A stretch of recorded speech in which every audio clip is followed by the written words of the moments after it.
Hey guys, my name is Joho and I'm here with my co-host, Casey. and this is Goody Graps. We just watched the debut episode of Monday Night Raw on Netflix, and boy, this show was filled to the brim with stars of old and new, and it seemed like a real big showcase for what WWE on Netflix will be moving forward. Yeah, there were a lot of cool segments. A beautiful intro by Triple H that I thought was really cool. Kind of explained some of the history of wrestling for those new Netflix fans. Me, I'm a new wrestling fan. But yeah, I thought it was really cool, and it kind of helped bring everything together. New era for the WWE. And coming out of that Triple H intro where he beautifully tells the story of WWE and gives a background of what this profession is, what it is that these people do, and how they entertain, how they tell stories, we see an intro from everyone's favorite final boss, The Rock, who was a little bit seemingly out of character tonight. What did you think of that? I feel like we were expecting to see the final boss who had come and been such a prominent role of last year's WrestleMania build, but it seems like tonight he was out there as Dwayne Johnson, a member of the TKO board, ambassador for WWE, and was there to welcome this new casual, hopefully burgeoning, returning Netflix audience. But in addition to that, it seems like he was just kind of, hey, I'm not going to be at WrestleMania this year. Cody, you're cool. Roman, you're cool.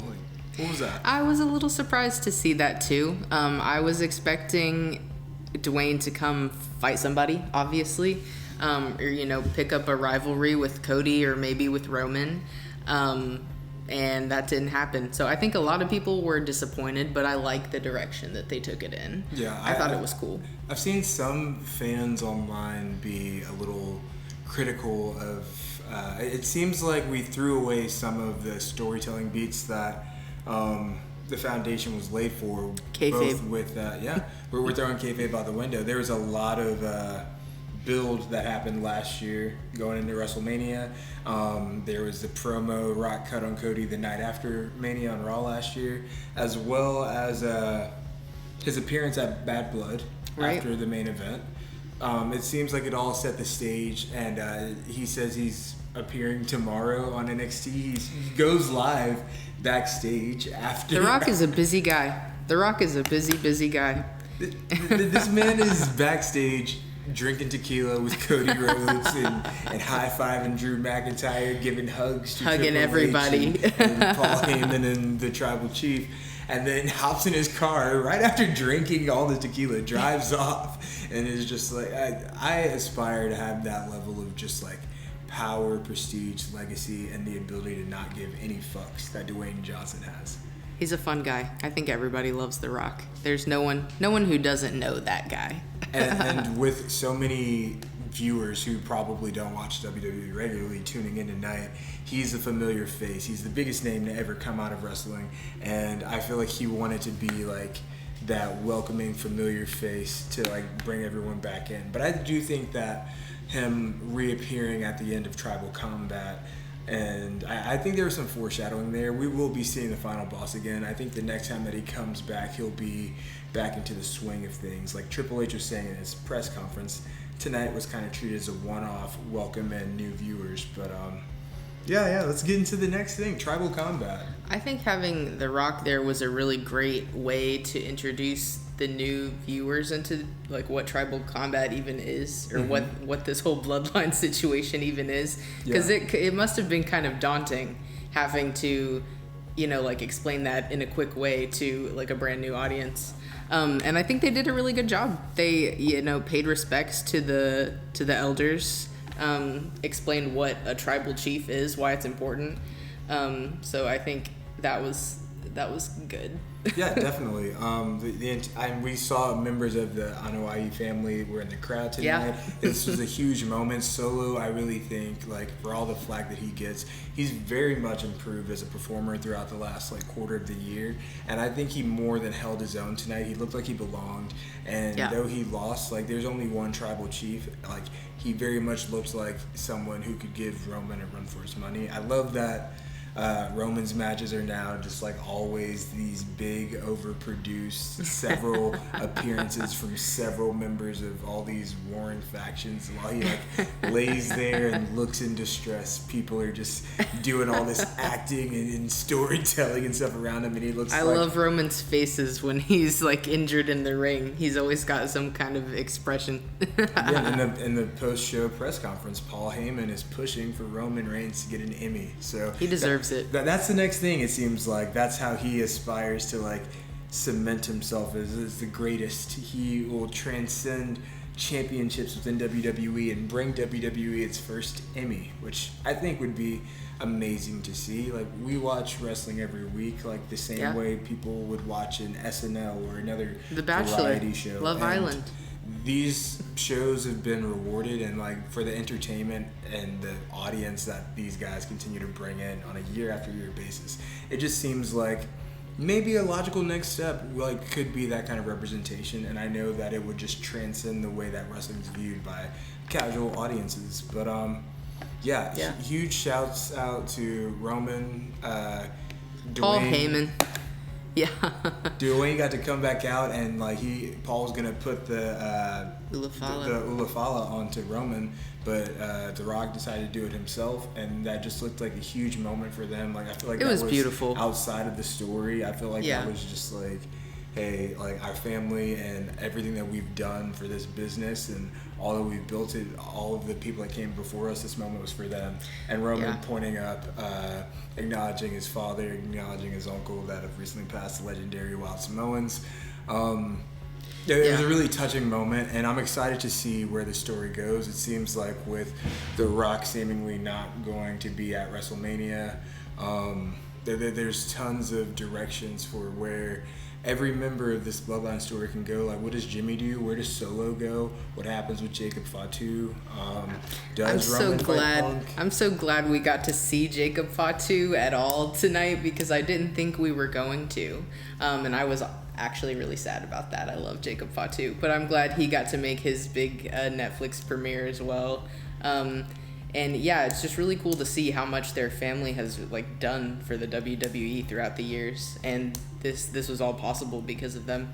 That brings up a good point. Like, there's a lot of superstars who were showcased in the crowd tonight that weren't able to be a part of the show, and it goes to show the depth of the roster right now and how many talented superstars there are within the WWE. We saw Io and Dakota of Damage Control. We saw Lyra, big championship matchup between them next week. Yeah. Braun Breaker, Tiffany Stratton, Shinsuke Nakamura, among some of the other champions that we saw. A lot of familiar faces. LA Knight, Rey Mysterio. There's so many people who didn't even get a chance to like go out and like be part of the show other than in a cameo appearance, and that just like, it's like the little teasers of, hey, we are going to be bringing you like amazing thing after amazing thing for this next couple of weeks. Everyone that didn't get to be on the show tonight, we're going to just be rolling them out. And it's like at the point where the roster's so deep, you can roll out a different set of people every week. Right, yeah, it's a reminder of how big the universe really is.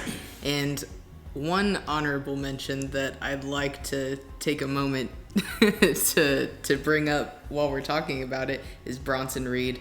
I wish he could have been there so bad. There's so many people that like we were just talking about during the show. Like, I really wish that like on this night with this grand like spectacle that WWE put together, I wish that they were there to enjoy it. And like, we know that Big Bronson Reed, the year that he had, like, he deserves to be there. He put himself in the conversation. He is a main eventer, and like all of that grind from being here, leaving, like going and making a name for himself in New Japan, coming back and reestablishing himself as like a heavy hitter in this heavyweight division on Raw.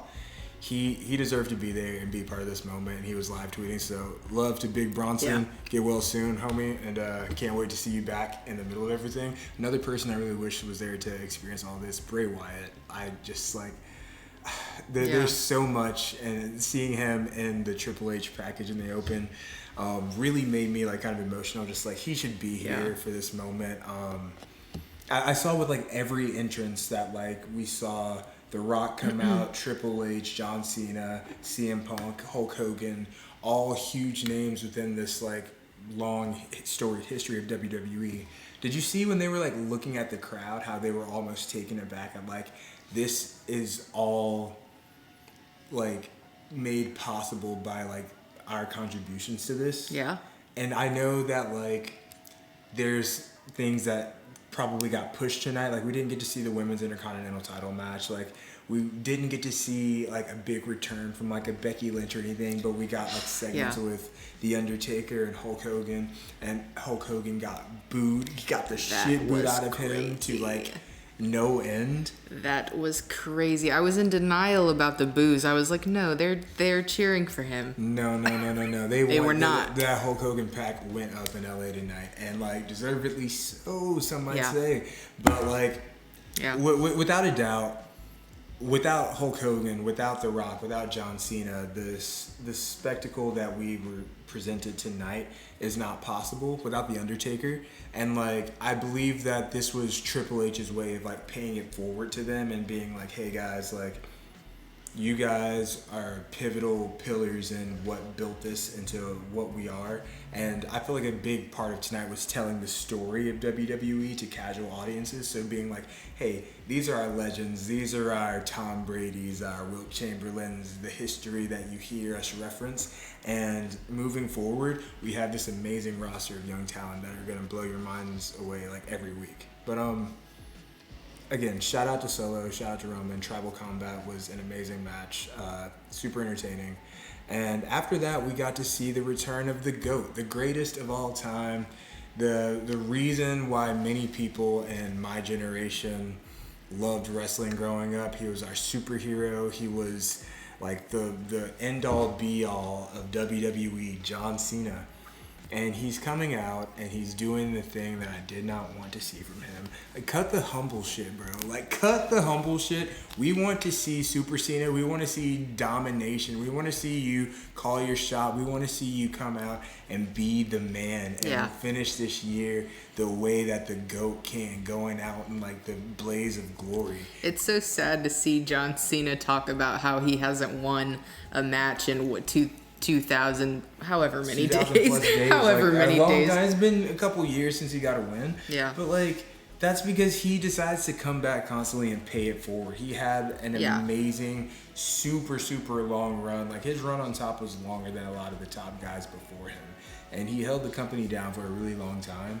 And since then, like, as he's like expanded on his Hollywood career as an actor, he's been coming back as an ambassador and paying it forward, trying to help this next generation get over.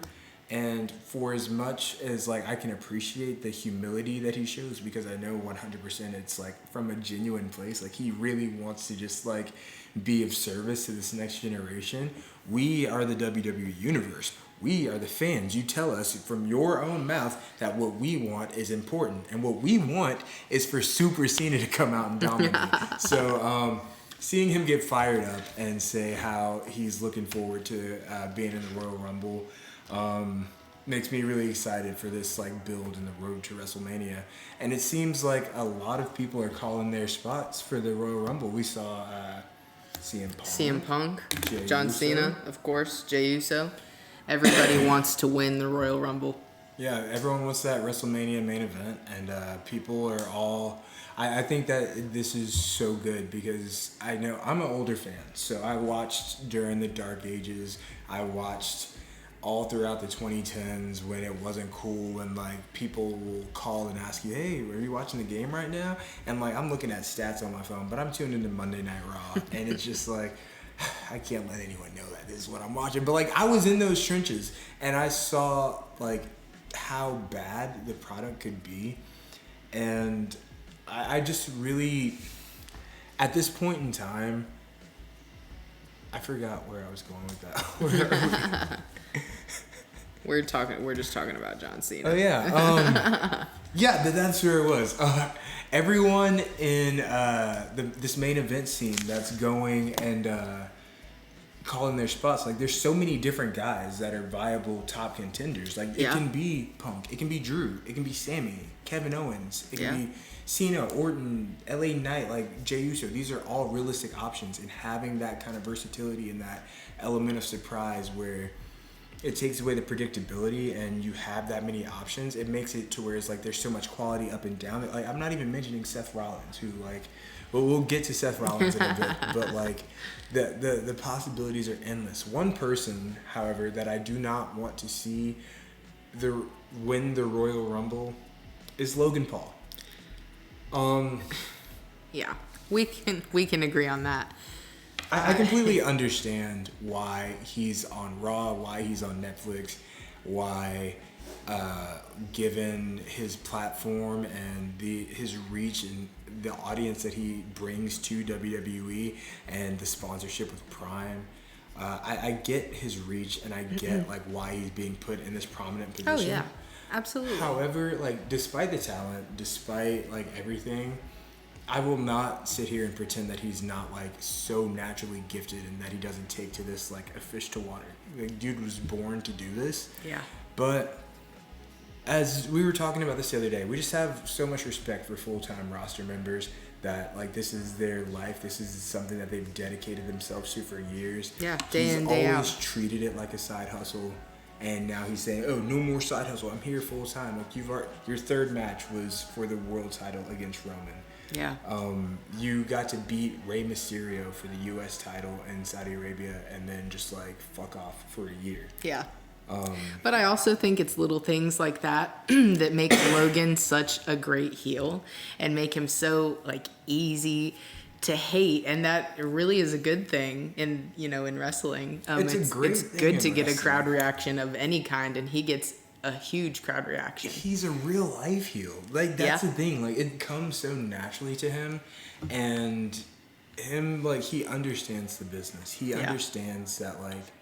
I remember when he first like debuted in WWE, they tried briefly to make him work as like a babyface, and he wanted to be cheered and stuff. And like he quickly realized no one likes you in real life, and has leaned into it so much. Whereas like his character's perfect. The shit-eating grin, like you want to see him lose all the time. Yeah. And when he wins, and like the athletic feats he's able to pull off, it's like yeah, this is fun. But this is WrestleMania we're talking about, and the most competitive, stacked era of WWE that we've ever seen. Like the names that I just mentioned, I don't want to see him leapfrog any of those guys. And I think no one enjoys feeling like Logan Paul can just walk in and demand a match with whoever. Like he shouldn't get to fight Roman. He shouldn't get to fight John Cena. I know a lot of people feel that way. But there are some people that I want to see kick Logan Paul's ass. Among them, I don't know if people saw, but in the crowd tonight, when Logan Paul was shown in the crowd, he was sitting like right next to The Rock's mom. Yeah, he was. You know that they have that history, and because of The Rock's mom, it's a lot of why The Rock no longer wanted to associate with Logan Paul, and that was the cause of like their internal strife that they were going through. So it seems like maybe something amends have been made. Perhaps. Somehow. Like at least the potential for that was there, and I know that he's shown a lot of regret about it, and like Logan Paul, like take everything with a grain of salt. I don't know like how genuine he is about things, and it's not my job to like really question it, but like he seems like he's wanted to make amends for that for a while, and like if nothing else, it seemed like tonight was an opportunity, if nothing else, for him to do so. So I hope that that's something that he was able to do if possible. Yeah. All right, yeah, let's jump into the women's world title match. We have Rhea and Liv, and again, if this show is like a one-off, like final end of things, it really felt like the end of the Rhea Ripley Judgment Day story arc, as well as I was so ready for that story to be over. The Liv Morgan revenge tour, and before we even move on, like, can we just get like I'm gonna edit in some like applause noise, but round of applause. Liv Morgan overachieved like fuck, because if you told me the woman from the Riot Squad like nearly a decade ago would have like even the Liv of like 2 years ago, just perennial upper mid Carter, like she just needs a shot, like give her a shot, is she over? I don't know, like the whole thing with Ronda. You tell me Liv Morgan goes on like an 8-month world title reign and looks like a certified main eventer, like someone who can carry a brand. Like she carried Raw this year. Yeah, Rhea was Liv out. had a great Becky year. was gone. Liv was the women's face of the Raw women's division. But unfortunately, that's come to an end. We've done a reset. We got Rhea is the top chick on Raw. Tiffy is the top chick on SmackDown. Yeah. And it seems like any moment now, we could get Stephanie, we could get Julia, we could get Roxanne, we could get Jordan Grace at the Royal Rumble, we could get Charlotte, Becky. Yeah, I think once some of the women's division who's been out for a while start to come back, Jade, Becky, Charlotte, then things will start to take a new direction. And just like thinking about the people who can just go in the ring, like Io, she's gonna get her cracks at it. Bianca's gonna get her cracks at it. They're just from an in-ring perspective, there's so much talent in this company right now, and the things that they're able to do and showcase on a weekly basis, and there's just so much excitement around this. I feel like 2 new women's champions in a few days span, like it feels like a reset of the women's division, and like there's like endless possibilities. I know you weren't around in 2005, but when John Cena and Batista both won their world title at WrestleMania, and then like I think Randy Orton fought Undertaker in a streak match, and Edge won Money in the Bank. That was like these are our guys, new era moving forward, and that's what like tonight or Friday felt like with like these 2 new women's champions. It's like, all right, 2025 women's division, new like mid-card titles, that we're getting a women's IC championship next week. Yeah. So huge, really excited about everything that's about to go on. After the match, we see Undertaker make a strange little appearance. Comes out, gives Rhea the rub. Like we were saying earlier, it makes sense. It's like a, hey, let's get our little people of the past in here, let them show their face. I still thought it was kind of odd that it was specifically Undertaker, but it was cool. I didn't mind it. Can we talk about how after the match, Dom had his little moment of trying to come back and get a hug from Rhea? That was hilarious. Top heel in the business. And I'm glad like Rhea got that moment of comeuppance and like finally got to hit the riptide. With the riptide. Like, it's been awesome. Teased so many times, and he always squeaks away like the little weasel he is. But that was such a moment. So it's rumored that originally after the match was supposed to be the return of Becky, but that got cut last minute for the Undertaker segment. And I wonder why. I mean, I get it. Like, looking around on social media today, we saw tweets from like Nick Nemeth, formerly known as Dolph Ziggler, Matt Cardona, formerly known as Zack Ryder. We saw Ric Flair lacing up his boots. This is an event that like anyone who has been involved in this profession, in this industry, everyone who's ever been anything involved with like pro wrestling and like the whole history behind it, they wanted to be involved in this. They wanted to be a part of this historic moment. So moments like giving the Undertaker a chance to come out and like give the stamp of approval, give the rub to Rhea, I think that was cool. But it'll be nice seeing more focus in the women's division moving forward, and that was a nice little one-off thing. Yeah. After this, we need to talk about Travis Scott. Tons of celebrities through the night. I know you want to discuss, who is your favorite celebrity you saw in the crowd tonight? Ooh, lots of good celebrities in the crowd. Vanessa Hudgens was there. I know she was there like just the other day too. Yeah, she was. I love Vanessa Hudgens. I love Vanessa Hudgens. What was the shirt? The Hot Girls Love Pro Wrestling? Hot Girls Love Pro Wrestling. Hey, if you aren't here yet, if you still haven't come around yet, pro wrestling is dope as fuck, and it's so enjoyable. Like the entire family, there's something, and there's so many different genres of it. There's so many different promotions that you can love. We like WWE primarily, but there's the pageantry and everybody. Like there's the beauty and elegance of like Mexican wrestling, and There's like the sports and like the grit and the determination of like Japanese wrestling and the strong style and European wrestling. Yeah. So like there's all these different types, and like whatever speaks to you. But wrestling has very much its own like culture and its own like little stories and communities, and there really is like a spot for everybody. So it's cool, and it is the perfect time to come on board. Definitely. I saw Macaulay Culkin. Macaulay Culkin was there. I think I saw his brother also. He didn't get like Kieran? Yeah, I thought I saw him in the background like clapping when Punk was walking by and he's getting that standing ovation. And didn't he just win like a Golden Globe? So like, you know, like that's Punk got the rub from Kieran Culkin. We saw Topanga. Topanga was there. Yeah. We saw next to her, they didn't shout him out, but it was Will Friedle, Eric Matthews from Boy Meets World.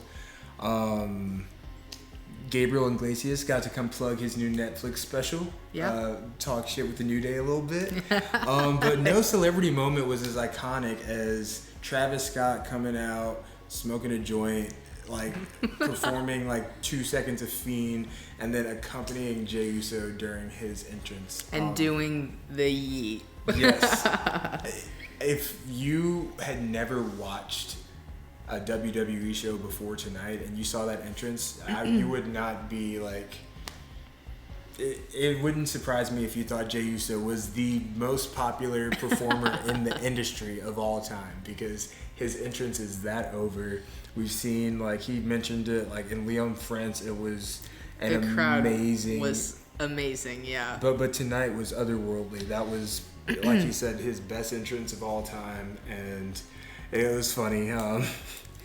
It was just really funny. Like, being on Netflix and the content that they're able to show now, like, there weren't bleeps on any of the swearing tonight. Like, we got to see Travis Scott, like, have a live lit joint that he was smoking. Yeah. It was almost surreal. I felt like that was the most surreal moment of the night. I was like, pro wrestling is back. Like, Travis Scott smoking a joint, Rock is drinking tequila, then hopping in his truck and driving off. We got like, no man, this was like just a surreal moment. But that leads into Drew versus Jay. Yeah, Drew versus Jay was a match that I wasn't. I don't know. I guess in a way I saw it coming, but wasn't prepared for it. Drew, I think they both have just been so involved in other rivalries all year this year. Mm-hmm.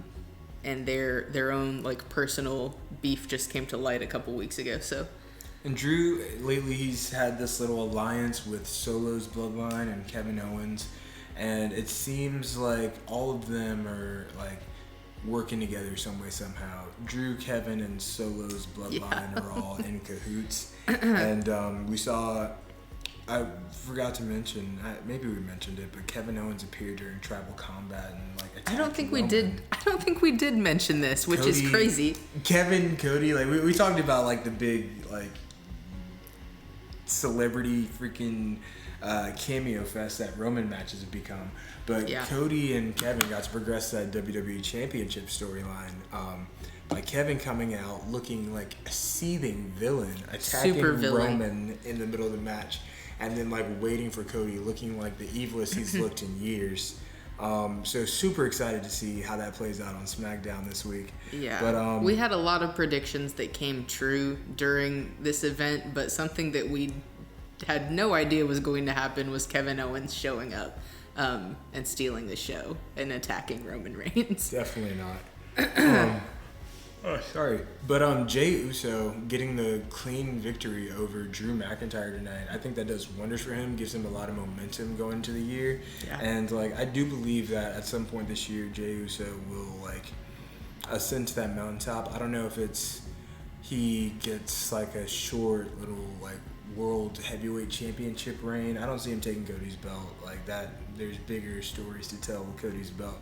But I could see him getting like a short reign with World Heavyweight Championship. I could see him maybe winning King of the Ring or Money in the Bank or something, and just like finally cashing on that like popularity and that equity that he's earned with the fans from just like being such an entertaining part of 2024. People love Jey Uso. He's the man.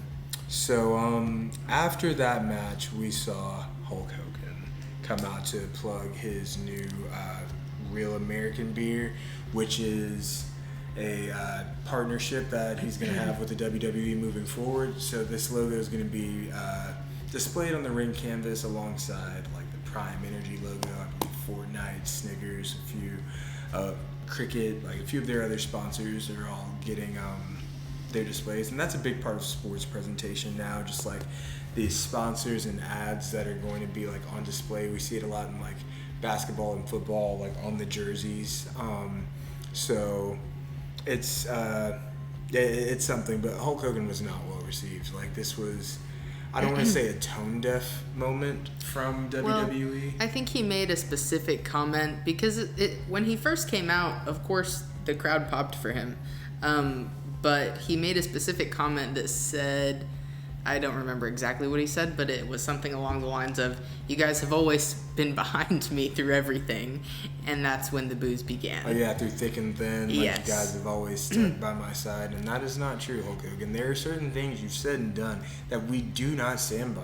And, yeah, I think the universe made it very clear that they don't stand by him through everything. Not through everything, Hulk. And that, unfortunately, on a momentous night, like you can see how rattled he looked. This is 2025. I'm not sitting here feeling sympathy for Hulk Hogan and feeling bad for him, but you could see that he was rattled by this. He was expecting a much different reaction, and think so. I feel like he cut what he was going to say a little shorter than he was expecting to. Yeah. And got him and Jimmy Hart got out of there. And I don't want to say that this was like a tone deaf thing by WWE. Like as we've said, they were paying respect to their like legends of yesteryear, but I think that Hulk Hogan he's kind of a special case, almost to like a Vince extent, where he's someone that's so important to the legacy and history of this company, but like the things that he's done have made it to where it's like the less of a capacity to which he's like included. Like if Hulk Hogan was one of the guys that was just shown in the crowd, like how X-Pac and like other legends were, then he probably would have gotten that like pop, like, oh hey, thanks for being here, and then like they move on. That's the capacity they need to feature him in. Giving him a microphone, letting him ramble, making him like a prominent part of the presentation is a bit tone deaf, just because like we're done with the 80s, we're done with the 90s. Like he's not in public favor anymore, and he doesn't represent this era of wrestling, of WWE. I don't tune into WWE to watch Hulk Hogan. I don't. And the people who probably would, like, I'm not even trying to get disrespectful. This is an industry that's littered with a lot of premature deaths and people who are like past their prime, but like the people who are trying to see Hulk Hogan, they're not watching Netflix live with the billions and billions around the world. So it's really Hulk Hogan, thanks for coming. Get home safely. Before we get into the main event, let's talk about some of our other superlatives. We said our favorite celebrity appearance, people that we wish were there. Who do you think looked the best tonight? A lot of people, there's like a red carpet appearance. People were in their dapper, best dressed, like looks were killing it. Maybe we'll edit in and show some of like our favorite fits in a little box. Everyone was well dressed. Even like wrestling gear, people wore special things. Punk wore the jacket that he wore when he left TNA. AEW. We'll edit that out. But yeah, Punk wore like his jacket. Everyone was dressed really nice. It was just cool to see how special it was to everybody. But my favorite outfit of the night probably is always going to be Seth Rollins. Seth and his fashion choices, like for people who, like, I know Punk was talking about it. He doesn't need that. He's better when he's serious, and doing that takes, like, there's people like Casey who, like, that's what sold you on Seth. Like his outfits week by week. Like I saw Seth's outfits and I was like, I love this guy. Whoever that is, I like him. And like that's just proof that like there's someone in wrestling for everybody, and the things that he's able to do in ring, like that segues us into the main event. Punk versus Seth was the by far best match of the night. Years in the making. This is something that the grounds of which have been laid since Punk's first run in the company. He had a big feud with the Shield fought them in handicap matches. They debuted during his matches. He was responsible for their creation. So like he will always forever be like interlinked to Seth, John Moxley, formerly Dean Ambrose, and Roman Reigns. Yeah. And a callback that happened, I know, I don't know, it was at an All Out AEW event when Punk defeated John Moxley for the AEW World Heavyweight Champion. He hit him with the go to sleep and then like fell to his knees and he like bounced against the rope and then like fell back over like fireman's carry over his shoulders again, the same way Seth did tonight. So it looked like that was like a callback to that. And it seems like if the direction that they're heading with Punk Roman being the WrestleMania match, I think it's something that we might end up seeing there again. Interesting. But we'll see like what happens there. Great match tonight. They're definitely going to be fighting again. Like I don't think it's a secret. Like Punk said it himself. Seth at the end of that match sitting there with the blood streaming down his face, just looking so dejected. He like, I sense we're getting a heel Seth Rollins. Who I hope so. I think he's in cahoots with Drew and Kevin Owens. I think that they're running around and they're just like, they're forming a bloodline of people who've been personally like attacked by the bloodline. If you like, if the bloodline has ever personally attacked you, cost you a championship, or ruined your life, we have a contact Kevin Owens. Kevin Owens, Drew McIntyre, and soon to be the Monday Night Messiah, Seth Rollins, are joining forces. They're putting together a team, and they will be handling Roman and his little friends soon enough. Honestly, I think it would be a cool way to kind of dissolve the bloodline story without, you know, making any of them look bad, just giving them like a really good rivalry with somebody who deserves it. Yeah, definitely. And then they can all go their separate ways. I would love to see a mid-card title run from Jimmy Uso this year. Like, I know Jay got his run with the IC title, and Jimmy being just like a part of the bloodline story and having to like stay with them and not get that main event push that Jay got does not mean that he's not capable. I've always thought Jimmy's better on the mic, and he showed like both during the War Games match as well as like some of his like recent matches with his family since he's been back from injury. Like, Jimmy can still do some crazy stuff, and he, I think, in a babyface role, he's so likable. Will just like have. He's so unserious. He'll get over so easy, and in his own way, that's not like Jay's yeet thing, but like something that's 100% his. That's like not under Roman's thumb, doing his own thing. And I think that big things are to come from Jimmy Uso this year. Definitely, I agree. Jay had a really great year, and I think it's people want to see Jimmy have the same kind of success. Yeah, and like Roman was saying in the press conference, their family continues to just do unbelievable things, and they got the power, they got the board of directors, they can do whatever they want. Jay is pinning Drew McIntyre tonight because Roman says, Drew, you ain't getting this one.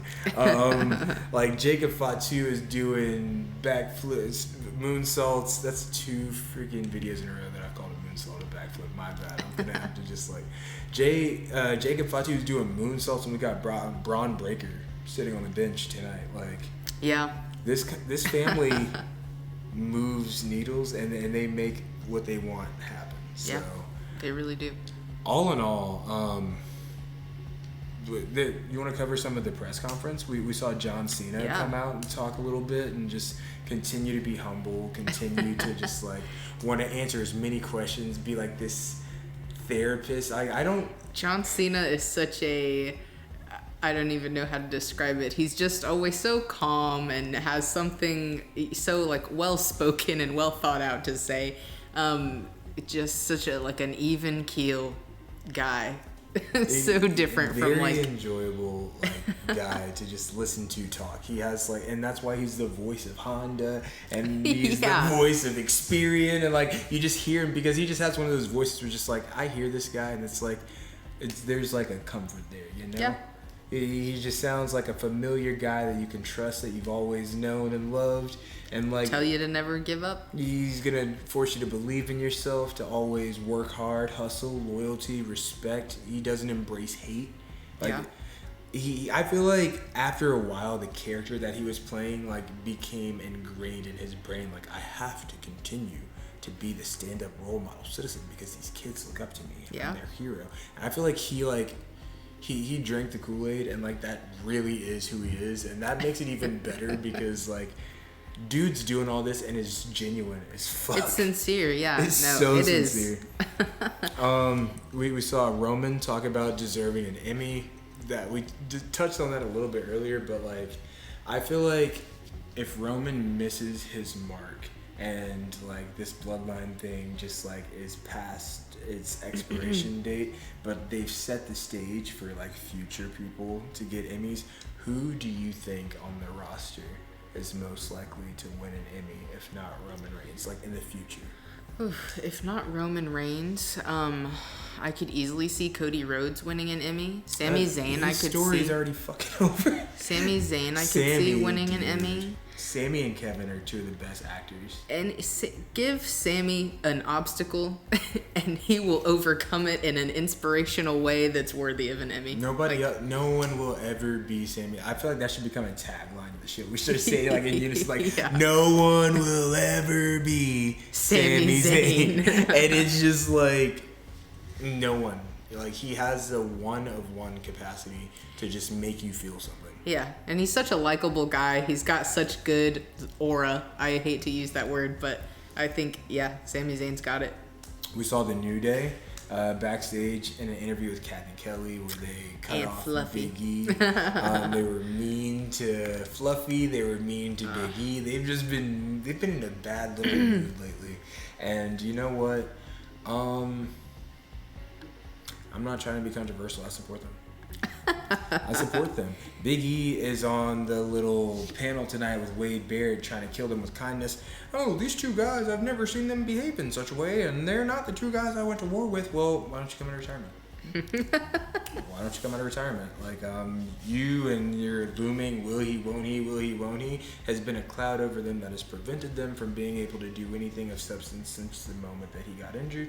And they just told everyone, hey, that's what's been happening. And everyone's just like, no, y'all were really, I'm watching Raw and they're being mean to Big E. It's like, nah, dude, like, I love Big E. I feel like they were setting the stage for him to make a comeback. Oh, and yeah. Like, a big comeback. Ooh, if this, like, culminates in, like, WrestleMania season, like, I don't know when Big E will be ready. Whenever it happens, it happens. But, like, something magic about just the idea of it culminating in WrestleMania season and then, like, starting to, like, drop the little, like, Easter eggs in now, I think the best is yet to come. We saw Rhea talk about what's next for her. Who is someone that you most want to see Rhea take on? I want to see Rhea fight Tiffy. I want to see Rhea fight Becky when she returns. I want to see Rhea fight Dominic Mysterio. Honestly, that would be a lot of fun, but I also want Rhea and Dom to just be on different shows. Like, I want her away from all the Judgment Day, and I want, like, to see, because I feel like a lot of her first run as world champ, there was the Judgment Day, like, still being in her, like, just being a part of the Judgment Day. I want to see her stand on her own. Yeah. And do her own thing and just be like the star that she is by herself, one of one, and just like not have to rely on like Dom. Like, she's a baby face now. Like, everyone wanted to cheer her, but they had to keep Dom with her to keep like heat on the pairing. Like, he was absorbing 100% of the boos, but like now, like, we're supposed to cheer her. We want to see her like be the conquering hero that beats everyone's faves. And I feel like a match with Io has to happen. Yeah. I want to see her fight the NXT girls. Like, I feel like her versus Stephanie Vaquer would be insane. Yeah. I would love to see her in a tag team versus Bianca and Jade when Jade makes her return. Who's like your Rhea ideal partner? Tiffy. It's Tiffy. They got the pink and black like little thing going. It's too good. It's too good. The episode that they played it up was so good, and they're both still super young. And so talented. Like, they've got years and years of you know, lots Speaking of good things happening. Young people, I want to see Rhea and Lyra just like go at it. Yeah. My two dark haired queens just like be. Oh, that would be awesome. They'd be so sick. Also, Rhea pairing with like Bianca. Like, where they're just like two woman power trip. I want to see them win like the WWE like world and women's titles and the Intercontinental US titles and the tag titles and just have them all of them and just like be like, who can beat us? Anyone, any two women step up and just go through the whole roster. But that's just like fantasy booking. Don't give me the pin, Triple H. I will run your company into the ground. We saw Jey Uso discuss Royal Rumble. We saw him interact with Big E and stuff. Like we said, big year coming for him. Big year coming for his brother. Both of them. I think Solo's got... I think he showed a lot tonight and has a lot on the horizon as well. And finally, we saw Punk. We also saw Triple H, but like we don't really. He does the same thing every time. He gives little stats. This many people here tonight. Blah blah blah. But Punk, everything that he said makes me think him and Seth are gonna fight some more. Yeah. Punk also said that he plans on having, you know, a bucket list year in 2025. So that's gonna be cool to see. He wants to do all the things he's never done before, like. Beating John Cena at the Royal Rumble, maybe. Or probably not beating him. I don't know. Yeah, I think since Cena has like been promoted for both the Rumble and the Chamber, I think he falls short at the Rumble. I think Punk, being someone who's never won a Rumble before, ends up getting that spot. But I also see Punk fighting Roman, so I don't know that that's a championship match happening at any point. Yeah, but Punk, I think, like you said, bucket list year, huge things are going to be coming for him. And his just last two matches, the match with Seth, the match with Drew, the War Games match. Yeah. Was that after? Yeah, that was after the match with Drew. So last three matches, like, he's coming out and like at 46, he's still putting on amazing matches and he's talking his shit like, I'm still the best in the world. I'm coming for the title. I'm coming for Gunnar. I'm coming for Cody. And everybody better look out because like dude is like calling his shot and there's never been a more exciting time to be a part of this WWE universe. Like we said, tonight's show was about introducing the casual fan to what it is this universe is, introduce everyone in, and now you're here. Stick with it, and week after week, the more that you stick with these stories, stick with these characters, see their highs, their lows, their triumphs, their defeats, you care about them, and it becomes like a beautiful story of just like honor and glory, love, and like you learn so much about the world and yourself through this medium and getting to watch it. And Raw on Netflix is going to continue to be the most talked about thing happening on Netflix for the foreseeable future. So thank you guys for joining us for our recap, and we look forward to letting you know what we think of SmackDown this upcoming Friday in the USA Network. As always, I'm Joho, this is Casey, and this has been Goody Graps. Follow us. We're going to put our whatever those things are called, our links to social media down here below. Don't forget to like and subscribe. We'll be giving you a whole bunch of wrestling content on this channel, as well as some content for other things, other types of pop culture on our other channels. And as always, life's short. Do good. I'll let y'all soon.